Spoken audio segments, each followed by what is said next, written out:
this came as a bit of a surprise, especially for those of us who actually live in the UAE. It feels unprecedented to hear of European and Asian airlines halting flights. So how widespread are these flight disruptions, Leen? So this is the first time this has happened in over 20 months of aggression.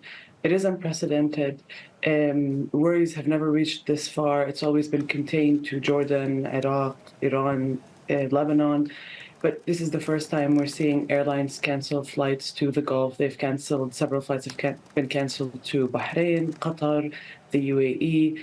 Airlines are worried for their crew, for their passengers, about the region. And the US has issued several warnings for people in countries like Qatar and in Bahrain. So while a majority of the foreign carriers and almost all of the Western carriers have canceled flights to, let's say, Dubai, the Emirates, Fly Dubai are still operating, Qatar Airways is still operating, Gulf Air and Bahrain is still operating. So these cancellations might be a fraction of the overall number of flights that are departing from the Persian Gulf or arriving in the Persian Gulf. They're still quite significant. The fact that all these carriers are canceling their flights here is really new and unprecedented. Yeah. Leen, do we have any understanding of how long these flight disruptions will last? Do we know? So we know several carriers have different timelines. Some of them have canceled flights till the end of the month. British Airways is doing it day by day. They're waiting to see what happens. So today we'll find out if flights will be canceled for the day, tonight, and then tomorrow. So it's really just waiting and seeing.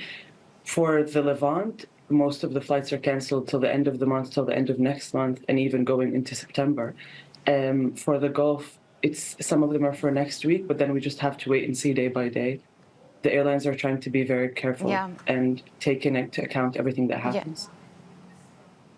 Yeah, I would also just draw the distinction between the airlines that have halted those flights versus the flagship local airlines, which seem to be still operating, right?